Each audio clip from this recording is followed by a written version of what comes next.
اللہ تعالیٰ نے قرآن میں ارشاد فرمایا وَإِذَا سَأَلَكَ عِبَادِي عَنِّي فَإِنِّي قَرِيبٌ، اے نبی جب لوگ آپ سے میرے بارے میں پوچھیں کہ میں کہاں ہوں تو ان سے کہہ دیجئے میں تمہارے قریب ہوں. اجیب دعوت الداعی اذا دعان، جب کوئی پکارنے والا مجھے پکارتا ہے میں اس کی پکار کا جواب دیتا ہوں. کس قدر فضیلت ہے ان آیات میں. جیسے کوئی شخص کسی کو سمجھا رہا ہو کہ بھائی تمہیں جب بھی مدد کی ضرورت ہو تو میرا یہ ساتھ والا گھر ہے، یہاں آ کے بیل بجا دینا، کسی بھی چیز کی ضرورت ہو، راشن چاہیے، پیسے چاہیے. تو یہ جو قریب ہونے کا تذکرہ وہ کر رہا ہے کہ میں بالکل ساتھ والے گھر میں رہتا ہوں، یہ اس لیے کر رہا ہے یہ بتانے کے لیے کہ آپ کو میرے پاس آنے میں کوئی ٹینشن نہیں ہونی چاہیے، اور ترغیب دے رہا ہے کہ آپ ضرور آئیں کیونکہ میں کوئی دور نہیں رہتا، میں تو آپ کے ساتھ رہتا ہوں.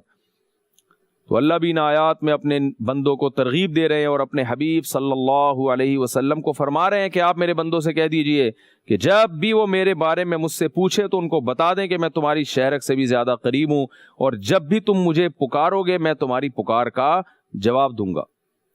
اور ایک جگہ اللہ نے فرمایا ان الذین یستکبرون عن عبادتی سیدخلون جہنم داخرین، جو لوگ میری عبادت، اور مشہور تفسیر کے مطابق یہاں عبادت سے مراد دعا ہے کیونکہ اس سے پہلے دعا کا ذکر ہے اس آیت سے پہلے، جو دعا مانگنے میں تکبر سے کام لیتے ہیں ان قریب وہ جہنم میں داخل ہوں گے اور ذلیل ہو کر داخل ہوں گے. کیوں اتنی بڑی دھمکی دی؟ اس لیے کہ جو دعا نہیں مانگتا اس کا یہ کانسیپٹ ہے اللہ کے بارے میں کہ میں اللہ کا محتاج نہیں ہوں اور میں اپنے بلبوتے پہ سارے کام کر سکتا ہوں. تو یہ کبر ہے، یہ تکبر ہے. آپ محتاج ہیں اللہ کے، آپ جو کچھ کر رہے ہیں اس پہ نتیجہ مرتب اللہ کرتا ہے. اگر اللہ اس پہ نتیجہ مرتب نہ کرے تو آپ کامیاب نہیں ہو سکتے. کافر کے لیے احکام کچھ اور ہیں، مسلمان کے لیے احکام کچھ اور ہیں.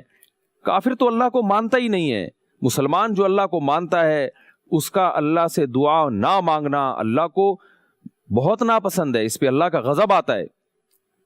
تو اس لیے اپنی عبادتوں میں دعا کے عنصر کو بڑھائیے.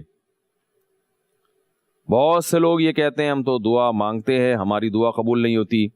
آپ صلی اللہ علیہ وسلم نے ارشاد فرمایا کہ انسان دعا مانگتا رہتا ہے اللہ قبول کرتے رہتے ہیں، یہ مانگتا رہتا ہے اللہ قبول کرتے رہتے ہیں، یہاں تک کہ ایک وقت آتا ہے کہ انسان اپنی زبان سے یہ الفاظ کہتا ہے کہ اے اللہ میں دعا مانگتا ہوں مگر تو قبول نہیں کرتا، کیونکہ اس کو قبول ہوتی بھی نظر نہیں آ رہی ہوتی ہے نا، تو اس لیے یہ الفاظ کہنا شروع کر دیتا ہے. تو آپ صلی اللہ علیہ وسلم نے فرمایا جس وقت یہ الفاظ کہتا ہے اس وقت سے قبول ہونا بند ہو جاتی ہے، اس سے پہلے ساری دعائیں اس کی قبول ہو رہی ہوتی ہیں.